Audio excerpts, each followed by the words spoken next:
My life with Luke felt like the perfect blend of chaos and love. We'd been married for 2 years, building a life that wasn't perfect, but it was ours. Luke had a past, though, and that past, Maggie, never seemed to fully let go. Maggie was his ex-wife, now remarried with a kid, but their connection lingered like a stubborn shadow. They weren't close, but they talked occasionally, and Luke always justified it as keeping things civil. At first, I thought Maggie's presence in our lives was harmless. She was polite enough when I met her at the rare family event, and she kept her distance. I even felt bad for her. She left Luke to start over with someone else, but her new family seemed strained at best. Still, I couldn't shake the feeling that her involvement in Luke's life had less to do with civility and more with control. Things took a sharp turn when I found out I was pregnant. It wasn't planned, but Luke and I had talked about kids, so I thought it would be a happy surprise. But my excitement was short-lived. Almost as soon as I told him, Maggie's name crept back into the conversation. It started subtly. Luke's mood darkened, and he became distant. When I finally pressed him, he admitted Maggie had called him. Apparently, she'd run into my stepbrother Ryan and learned something that she couldn't wait to share. According to Maggie, Ryan had confided that he and I had a thing while I was already with Luke. The implication was clear. My baby wasn't Luke's. The accusation hit me like a truck. Ryan was barely a footnote in my life. We met a few times at social gatherings, exchanged polite hellos, and that was it. But Maggie's timing was impeccable. She knew just how to plant doubt, and Luke, with all his unresolved baggage, fell for it. He didn't accuse me outright at first, but his questions were sharp and cutting. The trust we'd built started crumbling, brick by brick. Then came the ultimatum. One night, after days of tension, Luke sat me down, his face a mask of anger and hurt. He said he couldn't live with the uncertainty. He didn't believe the baby was his, and Maggie's words had convinced him that I'd betrayed him. His solution was chillingly simple. Either I terminated the pregnancy and made things right, or he'd file for divorce. I was stunned. This wasn't the Luke I knew, the man who held me through sleepless nights, who promised we'd tackle life together, no matter what. His words felt like a betrayal of everything we'd shared. I tried to reason with him, but his mind was made up. Maggie had him wrapped around her finger, her poison sinking deeper with every word she'd planted. I'd always thought of myself as strong, but in that moment, I felt completely broken. The man I loved was giving me an impossible choice. Tears streamed down my face as I realized there was no way to fix this. I couldn't give up my baby, and I couldn't stay with someone who would demand such a thing. So, I made my decision. I packed a bag, left a note, and walked out of the life we'd built. I didn't tell him where I was going, and I didn't answer his calls. I went back to my family, to the small town where I grew up. It wasn't easy to admit I'd failed, but my parents welcomed me with open arms. I didn't tell them about the pregnancy, though. That secret was mine for now. I needed time to figure out my next steps, away from Luke and Maggie and their toxic games. As I lay in my childhood bedroom that first night, the reality of my situation sank in.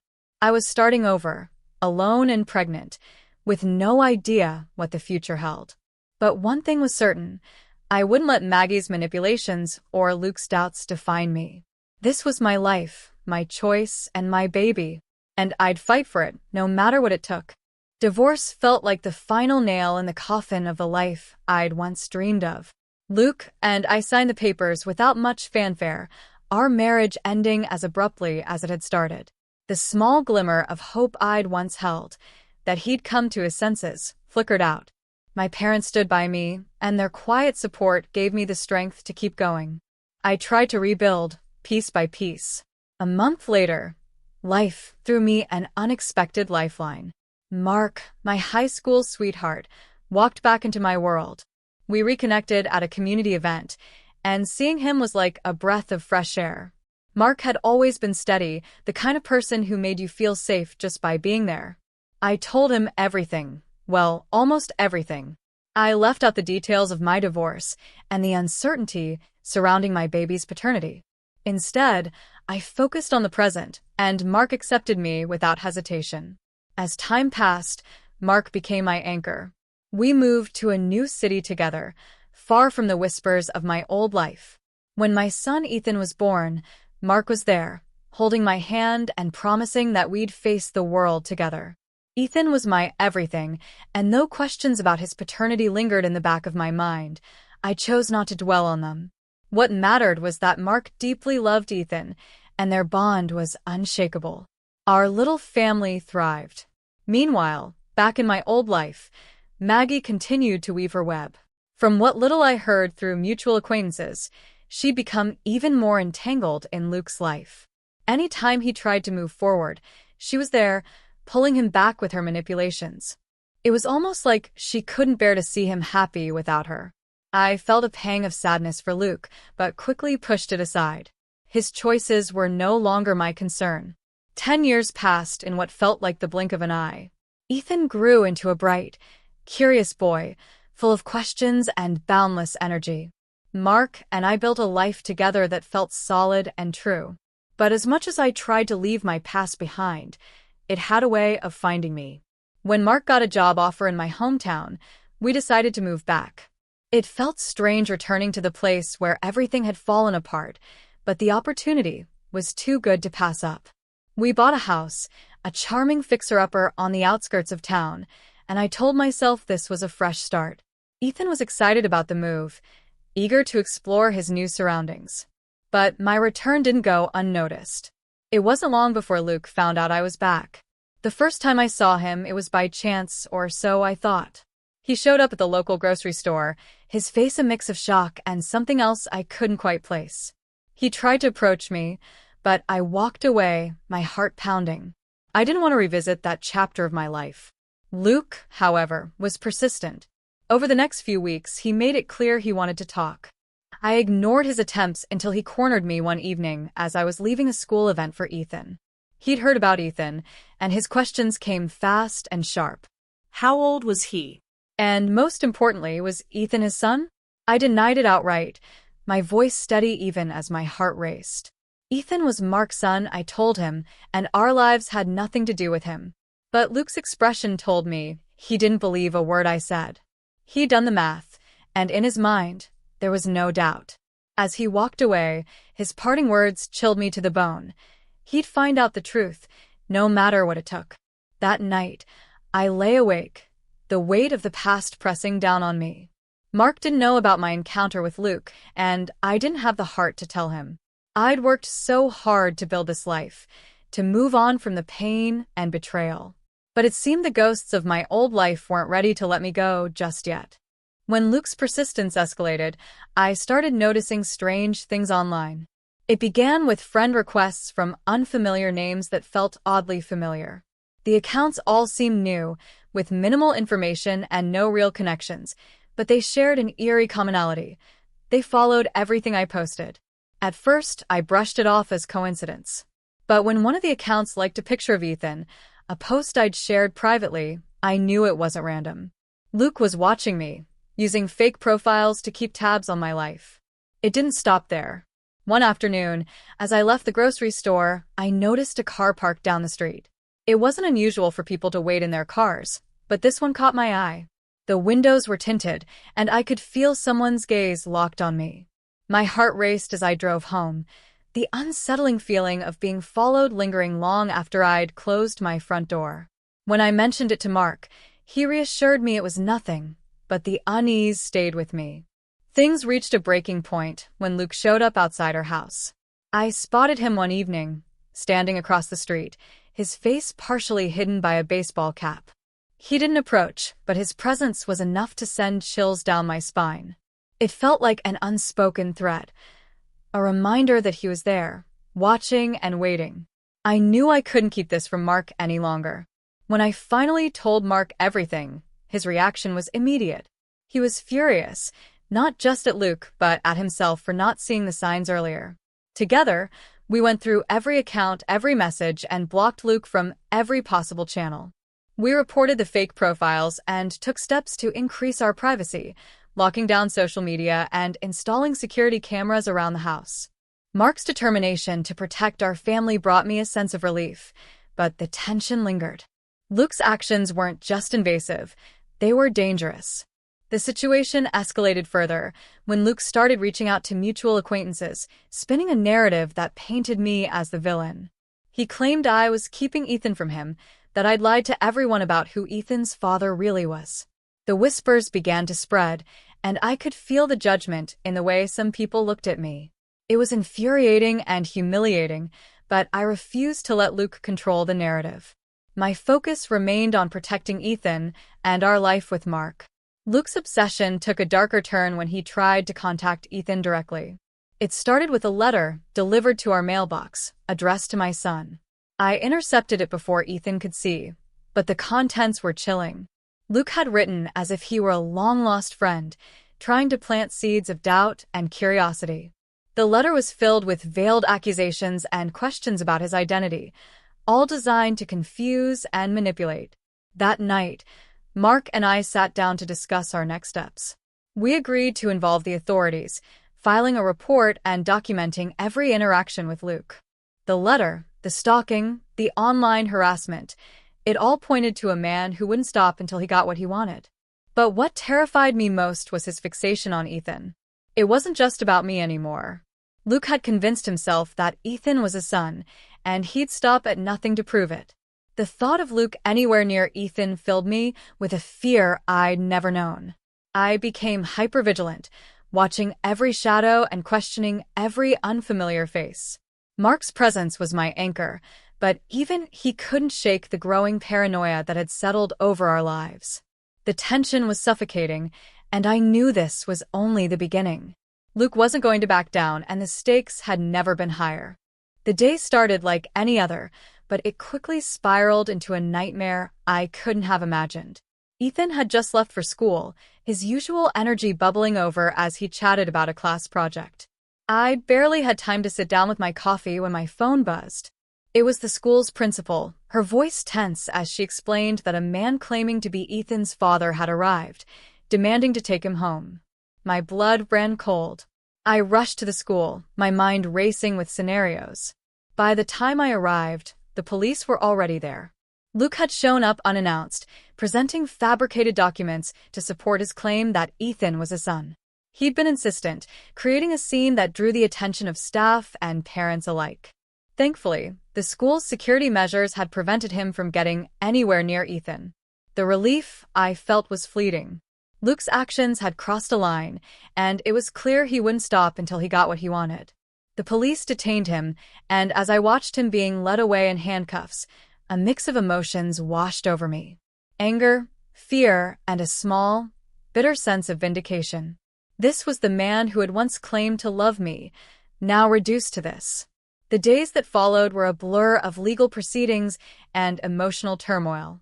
The incident at the school had left Ethan shaken, though I tried my best to shield him from the worst of it. Mark was my rock, standing by me every step of the way as we navigated the fallout. Together, we gathered every piece of evidence we could to ensure that Luke would face the consequences of his actions. In court, Luke's defense was built on his belief that he was Ethan's biological father.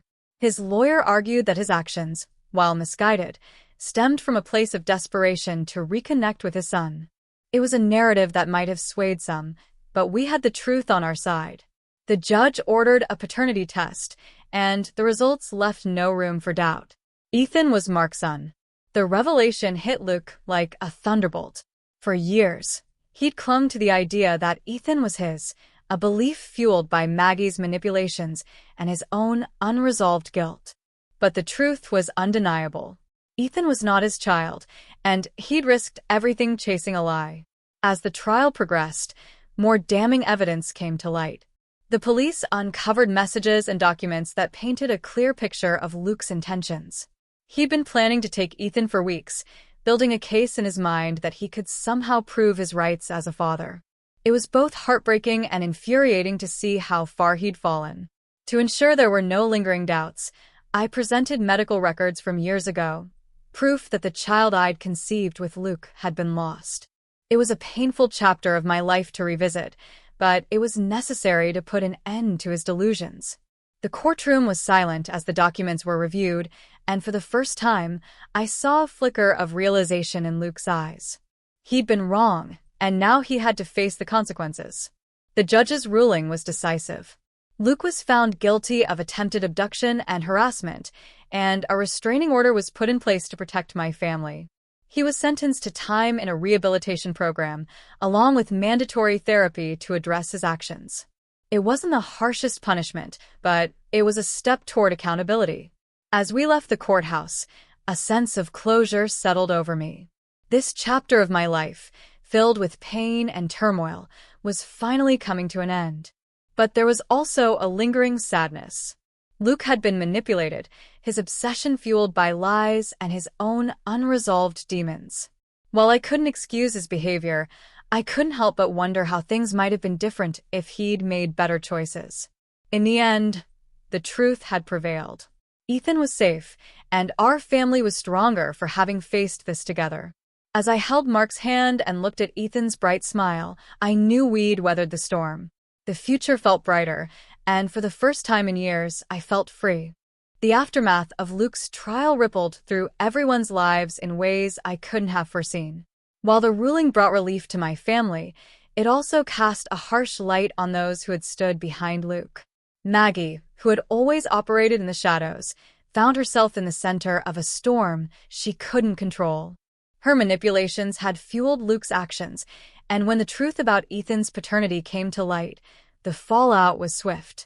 Maggie's husband, who had tolerated her ongoing involvement with Luke for years, finally reached his breaking point. The trial had exposed her lies and schemes, shattering whatever trust remained in their marriage. Their divorce played out quietly, but the whispers in their social circles were anything but. Maggie's once pristine image crumbled, and her efforts to support Luke only isolated her further. For Luke, the realization that he'd been manipulated hit hard. His obsession with Ethan, fueled by Maggie's insinuations, had cost him everything.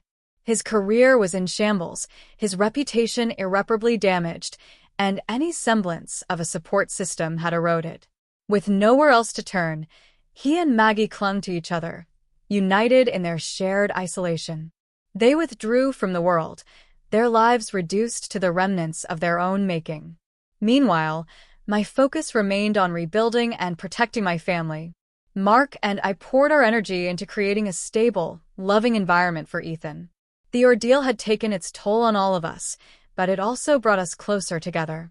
Mark's unwavering support reminded me daily of the strength we'd built as a couple. Ethan, resilient as ever, bounced back with the boundless energy only a child could muster.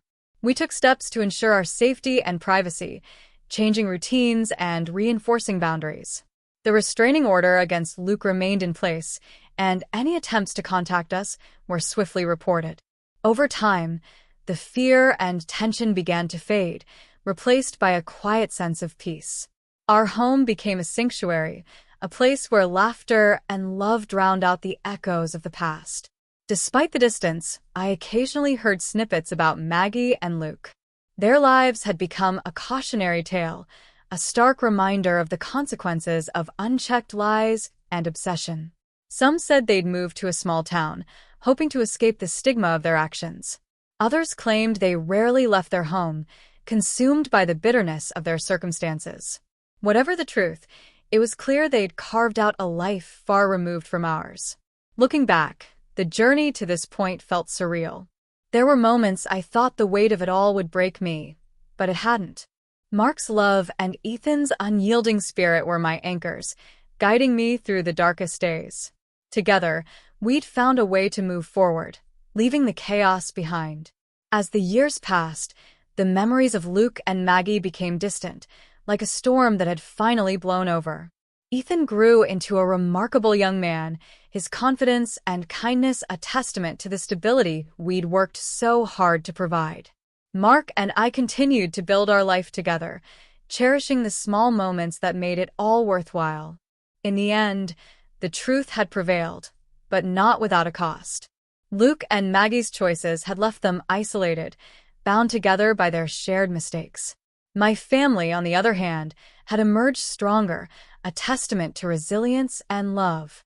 And while the scars of the past remained, They were a reminder of how far we'd come and all we had to look forward to.